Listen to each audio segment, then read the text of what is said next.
27वीं तरमीम के बारे में, यानी कि जो संशोधन था, 27वां संशोधन पाकिस्तान के संविधान का और 27th अमेंडमेंट, आप कोई भी जुबान में उसको बोलें, ये बेसिकली एक आइडिया था कि किस तरीके से आर्मी चीफ को और पावर देना है। वो बन गया सीडीएफ। मैं बात कर रहा हूं आसिम मुनीर की। तो आसिम मुनीर, जनरल आसिम मुनीर को फील्ड मार्शल आसिम मुनीर बनाया गया। और अब पार्लियामेंट में, अब ये देखें ना, आर्टिकल 243 है ये पाकिस्तानी कॉन्स्टिट्यूशन का, जिसको अमेंड किया गया। Article 243 of the Pakistan constitution, जिसको अमेंड किया गया। अब क्या हुआ है कि पार्लियामेंट के अंदर इस चीज को पास कर दिया गया। पास क्या किया है दोस्तों? एक फॉर्मलाइज्ड ऑपरेशनल स्ट्रक्चर। ये फॉर्मलाइज्ड ऑपरेशनल स्ट्रक्चर क्या है? चीफ ऑफ डिफेंस फोर्सेस, यानी कि he is the boss of the defence forces.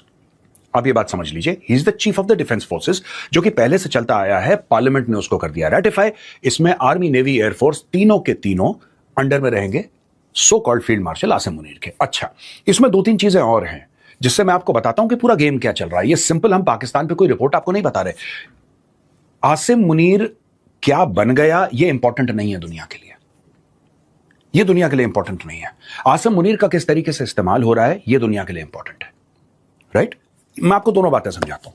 Anyway, तो आर्मी, नेवी और एयरफोर्स जो पाकिस्तान के हैं, वो आसिम मुनीर को रिपोर्ट करेंगे। ये पहले से चलता चला आया है, कोई नई खबर मैं आपको नहीं दे रहा। नवंबर 2025 से these things were put in motion. ठीक है जी, यानी कि 9 महीने हो गए हैं। अब यहां पे दो तीन बातें हैं कि किसका प्रमोशन होगा, वो आसिम मुनीर डिसाइड करेगा। किसको नौकरी पर रखना है, किसको निकालना है, किसकी ट्रांसफर है, किसका पोस्टिंग है, कौन कौन किस किस सेंसिटिव जगह में रहेगा, ये सारी की सारी चीजें आसिम मुनीर डिसाइड करेगा।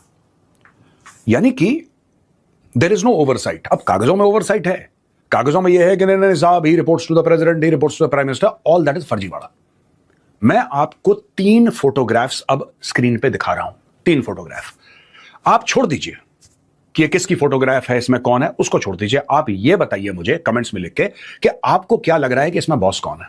आप बॉडी लैंग्वेज से जज करिए, तब आपको पता लगेगा। पाकिस्तान का सारा गेम ही है।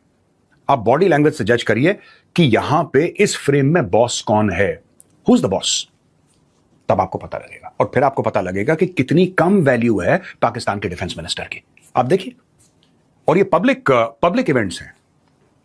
राइट? अब इस चीज को इंस्टीट्यूशनलाइज कर दिया है पाकिस्तान की पार्लियामेंट ने, और ऐसे ऐसे पावर दे दिए आसिम मुनीर को कि कोई आसिम मुनीर से अब कोई पूछ नहीं सकता। पाकिस्तानी मीडिया अगर आप देखेंगे तो खूब वो लोग टाइट करते हैं शहबाज शरीफ को।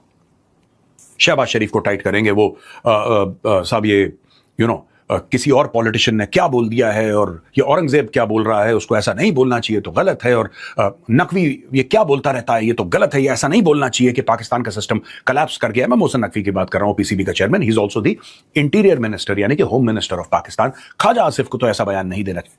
सबके सब ये बातें करते हैं पाकिस्तानी मीडिया, और पाकिस्तानी मीडिया ये चूरन बेचने की कोशिश करता है पूरी दुनिया को कि ये डेमोक्रेसी है। देखिए कितनी तगड़ी डेमोक्रेसी है भाई पाकिस्तान के अंदर। हम अपने प्रधानमंत्री का कभी सवाल पूछ सकते हैं, हम कुछ भी कर सकते हैं, हम तनकीद कर सकते हैं, क्रिटिसाइज।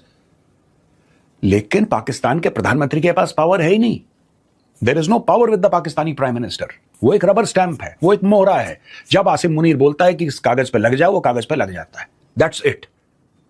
उसकी सिर्फ इतनी ही रिक्वायरमेंट है। मैं ये जानना चाहता हूं कि पाकिस्तानी मीडिया क्यों आसिम मुनीर की पॉलिसीज को क्रिटिसाइज नहीं करता। मेरे पास 10 ऐसी चीजें हैं जो मैं आपको बता दूं जिसकी वजह से पाकिस्तान का बेड़ा गर्क हो गया है, और वो आसिम मुनीर ने करवाया है। लेकिन मजाल है कि किसी ने आसिम मुनीर का नाम तक ले लिया। अगर वो कहेगा, आसिम मुनीर अपने मुंह से निकालेगा वर्ड्स आसिम मुनीर, तो कहेगा हमारे प्यारे सिपह सालार, हम उनकी बड़ी इज्जत करते हैं, उन्होंने पाकिस्तान को बचा दिया और हिंदुस्तान के नाकों चने चब। ये इस लैंग्वेज में, फ्लावरी लैंग्वेज में वो लोग बात करेंगे। आसिम मुनीर की पॉलिसी को क्रिटिसाइज करना इंपॉसिबल है, आपको जेल में डाल दिया जाएगा। ठीक है? अब यहां पे एक और चीज हुई है। Defence forces of Pakistan act 2026 यह भी कहता है कि एक और मिलिट्री हेडक्वार्टर का गठन होगा, यानी कि जीएचक्यू रावलपिंडी। देखिए, फाइनली जो जीएचक्यू है वो तो आर्मी का है, it belongs to the Pakistan army. अगर आपको ये प्रोजेक्ट करवाना है, अगर आपको ये दिखाना है कि साहब आसिम मुनीर सबका बॉस है, तो फिर आपको ऐसा आसिम मुनीर का ऐसा हेडक्वार्टर आपको बनाना पड़ेगा जिसमें टॉप फ्लोर आसिम मुनीर का होगा, उसके नीचे तीनों फ्लोर पे उसके चीफ्स होंगे जो उसको रिपोर्ट करेंगे, जिसमें कि आर्मी चीफ की कुर्सी खाली होगी क्योंकि वो आर्मी चीफ भी है और सीडीएफ भी है। बाकी यू गॉट इट। अभी वो कहां बैठता है? वो है सीडीएफ, बैठता आर्मी हेडक्वार्टर में। वो जो जीएचक्यू है उनका जनरल हेडक्वार्टर्स रावलपिंडी, वहां पे बैठता है। तो आपने एक बिल्डिंग देनी है उनको अकॉर्डिंग टू दिस। आपको बिल्डिंग देनी है और उस बिल्डिंग में यह दिखाना है कि आसिम मुनीर टॉप का है। तो एक लहीम शहीम बिल्डिंग बनाई जाएगी और मेरा यह मानना है कि यह बिल्डिंग जो है it will be towards Islamabad, यह मेरा मानना है। आप देख लीजिएगा ये इस्लामाबाद की तरफ होगी या इस्लामाबाद में होगी या रावलपिंडी में नहीं होगी। Power has to shift to Islamabad, क्योंकि the world recognises Islamabad as Pakistan capital. Actually Pakistan की कैपिटल जो है ना, एक्चुअली वो रावलपिंडी है, लेकिन कागजों में इस्लामाबाद है। कैपिटल वो होती है ना जहां से पूरा देश कंट्रोल होता है, तो पूरा देश तो इनका रावलपिंडी से कंट्रोल हो रहा है। Anyway, now having said that, दो तीन चीजें हैं ये क्यों किया जा रहा है दोस्तों। इनफैक्ट तीन वजूहात मैं आपको बताता हूं। पहली चीज, ये पूरा का पूरा मामला जो है it is blessed by the United states of America. It is blessed by the United states of America. ये बिना डोनाल्ड ट्रंप के आशीर्वाद के नहीं हो सकता। कई पाकिस्तानी खुश होते हैं जब ये सब चीजें सुनते हैं, उनको लगता है देखिए हमारे रिश्ते कितने करीबी हैं अमेरिका के साथ। और फिर यही पाकिस्तानी 10 साल के बाद रोएंगे कि हमें टिश्यू पेपर नहीं टॉयलेट पेपर की तरह इस्तेमाल किया गया। मैं आपको बताता हूं अमेरिका क्यों सपोर्ट कर रहा है आसिम मुनीर को, आप ये बात समझ लीजिए दोस्तों। इशू क्या है, कई साल पहले सऊदी अरब ने पाकिस्तान को, मैं अतीत में जा रहा हूं, मैं हिस्ट्री में जा रहा हूं, नवाज शरीफ प्रधानमंत्री थे पाकिस्तान के और पाकिस्तान की पार्लियामेंट में वोटिंग हुई। सऊदी अरब ने मदद मांगी, पाकिस्तान से मदद मांगी कि यार देखो ऐसा है कि हम तुम्हें इतना पैसा देते हैं और इतना सब कुछ करते हैं और ये जो हूथी है ना, हूथियों के खिलाफ हमें लड़ाई करनी है, तो आप आइए हमारी मदद कीजिए, यमन में आप इन्वॉल्व हो जाइए। पाकिस्तान यमन में इन्वॉल्व नहीं होना चाहता था क्योंकि सऊदी अरब वो पैसे नहीं दे पा रहा था जो पाकिस्तान को चाहिए थे। काम पाकिस्तान सारे उल्टे सीधे करेगा, आपकी पेमेंट सही होनी चाहिए बस। जहां आपकी पेमेंट गड़बड़ हुई वहां पाकिस्तान ने यू टर्न लिया। अब भाई आप सऊदी अरब को आप मना कैसे करेंगे, आपका दाना पानी बंधा हुआ है। सऊदी अरब भीख देगा तो इनके घर में सालन बनेगा, ये स्टोरी है पाकिस्तानियों की असली। अगर इनको IMF या कोई इनको लोन वोन न दे, ये तो खाना ना खा पाए शाम का। तो अब इन्होंने बोला नहीं, सऊदी अरब को मना करना है। तो सऊदी अरब को मना कैसे करेंगे, सऊदी अरब को मना इस तरीके से करते हैं कि पार्लियामेंट में हम बोलते हैं कि कौन इसके फेवर में है कौन अगेंस्ट में। ठीक है, ये पाकिस्तान ने उस दिन पार्लियामेंट खेला और फिर पाकिस्तानी पार्लियामेंट ने यह बोला कि नहीं साहब, हमें किसी और की लड़ाई में नहीं पड़ना चाहिए। ठीक है, किसी और की लड़ाई में हमें नहीं पड़ना चाहिए। तो पाकिस्तान ने बोल दिया कि हम तो मजबूर हैं, हम तो चाहते हैं आपकी मदद करना, लेकिन साहब हम कैसे करें आप बताइए ना, हमारी पार्लियामेंट ने मना कर दिया, पार्लियामेंट की बात तो माननी पड़ेगी। नवाज शरीफ ने हाथ जोड़े, पीछे हट गया। This was a wake up call for Saudi Arabia and this was a wake up call for the United states of America. ठीक है, अब देखिए क्यों वेकअप कॉल था, मैं आपको एक बात बताता हूं। आप पाकिस्तान का कैसे इस्तेमाल करना है और कितना इस्तेमाल करना है, यह आपकी सोच है। पाकिस्तान को कितना पैसा चाहिए वो पाकिस्तान की लालच है। तो आपकी सोच और पाकिस्तान की लालच जहां पे जाके क्लैश होती है, वहां पे जाके आपको कोई रिजल्ट निकलता है अगर डील हो गई। अब मैं छोटी सी बात बताता हूं। अगर सऊदी अरब वाले ये चाहते कि, या उनके मन में कोई बात थी कि पाकिस्तानी अपनी फोर्सेस लाएं और फिर हमला करें यमन के ऊपर, तो उसके लिए आपको डिफेंस डील साइन करनी होगी, जो कि पिछले साल सितंबर में हो गई। पाकिस्तान और सऊदी अरब ने डिफेंस डील साइन करी, फिर वो मक्का डिफेंस पैक्ट हो गया जिसमें तुर्की बीच में आ गया, तो एक आपका इकोसिस्टम बन गया। शेख तो लड़ेगा नहीं, मैं कई बार बोल चुका हूं। अमेरिका ने क्या सोचा दोस्तों, अमेरिका ने यह सोचा कि जब भी आपको फायदा उठाना है पाकिस्तान का और पाकिस्तान से उल्टे सीधे काम करवाने हैं, वहां पे फौजी जर्नल होना चाहिए टॉप पे। और यह इतिहास भी यही बात बोलता है। जब पहली बार 79 और 89 के बीच में जब पाकिस्तान इन्वॉल्व हुआ था अफगानिस्तान के अंदर, उस समय जियाउल हक पाकिस्तान का माई बाप था, खुदा था पाकिस्तान का। ठीक है, जब 9/11 हो गया और फिर से अमेरिकन ने बोला कि तुम तो हमारे गुलाम हो, लो पैसे काम करो, उस जमाने में जनरल मुशर्रफ पाकिस्तान का माई बाप था, पाकिस्तान का खुदा था।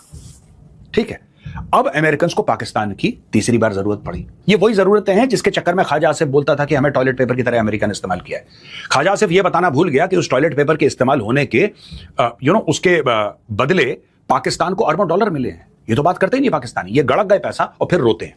एनीवे, अब तीसरी बार भी इनको ऐसा बंदा चाहिए जो इनकी हर चीज माने। अगर ये कहें कि ईरान पे हमला करो तो वो हमला करे। अगर इनको ऐसा लगे कि ये पाकिस्तान की मदद से इनको अफगानिस्तान के अंदर गंदगी फैलानी है तो वो करे। लेकिन जब पाकिस्तान में एक प्रधानमंत्री होगा, राइट, और वहां पे आर्मी चीफ इतनी दखलंदाजी, देखिए अगर आर्मी चीफ तमीज का है ना, पाकिस्तान में वंस और ट्वाइस पाकिस्तान को ऐसा आर्मी चीफ मिला है। लोग जहांगीर करामत की बात करते हैं, जनरल जहांगीर करामत की, बट जनरली जो आर्मी चीफ अगर तमीज वाला मिला है, वो खुद तमीज वाला था। इसलिए ऐसा नहीं कि इकोसिस्टम ने उसको रोक के रखा था, वो खुद तमीज वाला था। वरना इकोसिस्टम तो कहता है कि सर आप चढ़ दौड़ो, ऐवान सदर के अंदर घुस जाओ, अपने आप को प्रेसिडेंट डिक्लेयर करो, कल देख लेंगे। That is the Pakistani mindset. अब हुआ ये कि अमेरिकन को ये पूरा का पूरा जो मामला है, आसिम मुनीर को ऊपर उठाना, उसको खाने पे बुलाना, फेवरेट फील्ड मार्शल बोलना, उसको 10 चीजें और ऐसी ऐसी करवा देना जिससे पाकिस्तानी बड़े खुश हो जाएं, ये क्यों हो रहा है? आखिर क्यों करेगा अमेरिका? आप सोचिए। जब पाकिस्तानियों को कोई चीज मिलती है तो पाकिस्तानी कभी ये नहीं सोचते कि ये जो इंसान है जिसने हम लोगों के इतने बंदे मरवा दिए। खुद पाकिस्तानी रोते हैं ना, वॉर ऑन टेरर में हमारे 80,000 मर गए, 1 लाख मर। किसके साथ थे तुम तो अमेरिका के साथ थे, इसलिए मरे तुम्हारे बंदे। अब तुम फिर अमेरिका के साथ जा रहे हो। तो ये पाकिस्तान ने सबक नहीं सीखा। कुछ जर्नलों की और कुछ पॉलिटिशियंस की लालच की वजह से पाकिस्तान दोबारा, ये जो पूरा मामला हो रहा है, मैं आपको आज बता रहा हूं और पाकिस्तानी डिसएग्री करेंगे इससे। पाकिस्तानी बोलेंगे नहीं मेजर साहब ऐसा कुछ नहीं, मेजर को सब पता है। ये वही खेला हो रहा है दोबारा दोस्तों, ये दोबारा वही खेला हो रहा है 1989 वाला, 1979-89 के बीच में जो हुआ था और 9/11 के बाद जो हुआ था war on terror. Same thing is happening. ये ओल्ड वाइन न्यू बॉटल वाला मामला है, ठीक है। और ये मामला तब शुरू हो गया था जब डोनाल्ड ट्रंप ने उसको बुलाया था खाने पे व्हाइट हाउस पे, और इसको इतना ज्यादा बढ़ा चढ़ा के ऐसा खुदा बना दिया पाकिस्तान का, और लोगों ने बोला अरे वाह वाह वाह वाह, अरे बहुत ही ब्रिलियंट है, अब ये आदमी बचाएगा हमें। अब ये, क्योंकि पाकिस्तान में इंस्टीट्यूशन जीरो है। पाकिस्तान में सारे के सारे इंस्टीट्यूशन वैसे लद्दड़ है, जैसे इनकी फौज है वैसी लद्दड़ है सारे के सारे इंस्टीट्यूशन पाकिस्तान में। पाकिस्तानियों को हर समय इंतजार रहता है एक मसीहा का। एक मसीहा आएगा, चुटकी बजाएगा, हमारी सारी प्रॉब्लम सॉल्व। एक मसीहा आएगा। ये बेचारे 78 साल से मसीहे का इंतजार कर रहे हैं कि एक मसीहा आएगा। एक मसीहा आया था, इसने पाकिस्तान बना दिया। मैं बात कर रहा हूं जिन्ना की, ये ऐसी बात करते हैं ये पाकिस्तानी, ऐसी बात। एक मसीहा आया जिसने पाकिस्तान में, एक मसीहा आया जो बेड़ा पार करा देगा। यानी कि अपने सिस्टम ठीक नहीं करने, अपने इंस्टीट्यूशंस ठीक नहीं करने, अपनी पॉलिसीज ठीक नहीं करनी, अपनी हरकतें ठीक नहीं करनी। एक मसीहा आएगा जो सब कुछ कर देगा। ये जो सो कॉल्ड मसीहा है ना दोस्तों, field marshal so called Asim Munir, he is being manufactured in Washington. ये इस पूरे के पूरे जो पार्लियामेंट ने पास करा और पहले 27वीं तरमीम में, ये उसकी कहानी है। और मैं आपको एक और बात बता दूं, बड़ी इंटरेस्टिंग है। पाकिस्तान ने $10 अरब अमेरिका से मांगे। पाकिस्तान कहता है लोन नहीं है ये कहता है कि स्टेबलाइजेशन सपोर्ट फैसिलिटी है। चैट जीपीटी से निकाला है इन्होंने ये।